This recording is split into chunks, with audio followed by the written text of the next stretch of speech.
ایک شخص رسول اللہ صلی اللہ علیہ وسلم کے پاس آتا ہے، سنن نسائی کے اندر یہ روایت موجود ہے،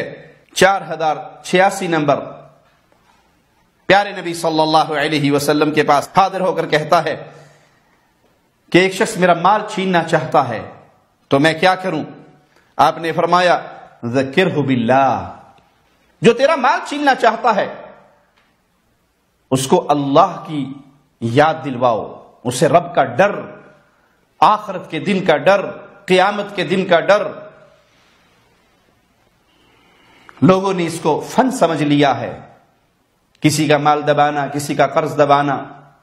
بہنوں کا حق دبانا، یتیم بھتیجوں بھتیجیوں کا حق مار جانا،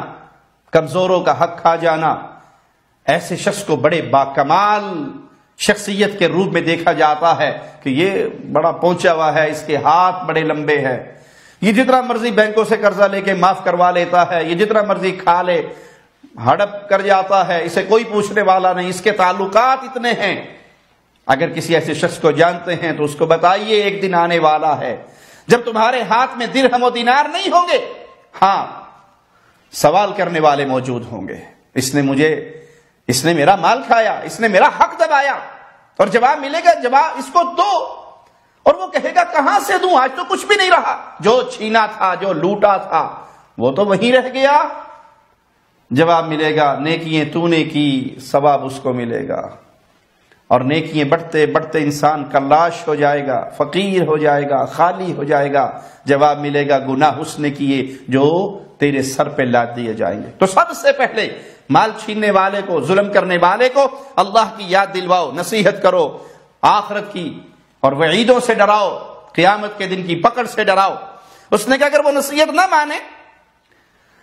تو پیارے نبی صلی اللہ علیہ وسلم نے فرمایا فاستعن علیہ من حولک من المسلمین، پھر تمہارے دائیں بائیں جو مسلمان ہیں ان سے مدد مانگو۔ اسباب کے تحت ایک مسلمان دوسرے مسلمان کی مدد کرتا ہے، ان سے مدد مانگو۔ سائل کہتا ہے اگر میرے پاس ایسے لوگ بھی نہ ہوں جن سے میں مدد مانگ سکوں، تو آپ نے فرمایا فاستعن علیہ سلطان، تو اس کے خلاف حاکم وقت سے، مسلمان بادشاہ سے مدد مانگو، مسلمان بادشاہ تمہارا حق اس سے لے کر دے گا۔ سائل نے کہا اگر حاکم بھی میرے پاس نہ ہو، مجھ سے دور ہو، تو پھر فرمایا قاتل دون مالک حتی تکون من شہداء الآخرہ او تمنع مالک، پھر اپنے مال کی حفاظت کے لیے لڑو یہاں تک کہ تم مارے جاؤ، شہادت کا رتبہ پا جاؤ، آخرت میں شہید بن جاؤ، یا پھر اپنے مال کو بچا لو۔ دو ہی صورتیں ہوں گی، یا تو تمہارا مال چھیننے کے لیے وہ تمہیں قتل کر دے گا، اور اگر تم ظالم کے ہاتھ سے مظلوم موت مرتے ہو تو تم آخرت میں شہداء کے مقام پر فائز ہوگے، یا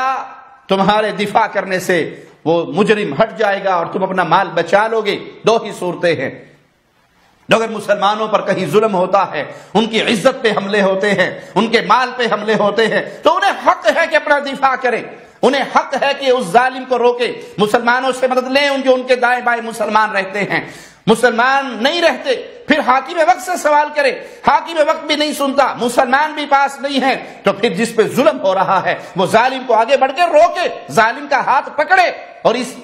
اپنے مال، اپنی جان، اپنی عزت کے دفاع میں اگر وہ مارا گیا تو انشاءاللہ عقیدہ توحید پر ہوا تو قیامت کے دن وہ شہداء کے مقام پہ فائز ہوگا۔ یا پھر کم از کم ظالموں میں یہ بات مشہور ہو جائے گی کہ یہ گاجر مولی نہیں ہے جسے ہم آرام سے کاٹ دیں، جیسے مرضی پکڑ کے مار دیں،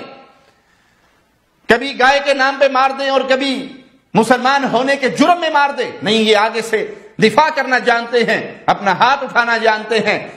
ان کا خون اتنا سستا نہیں ہے، تو اپنے مسلمان بھائیوں کے ساتھ مل کر ان ظالموں کے خلاف قوت پکڑے، نہیں ہے تو پھر حاکم وقت سے درخواست کریں کہ آپ کی حفاظت کی جائے۔ دونوں صورتیں نہ ہو تو اپنی جان، اپنا مال، اپنی عزت کے دفاع کے لیے آگے بڑھے، مر گئے تو انشاءاللہ شہادت کی موت سے ہم کنار ہوں گے۔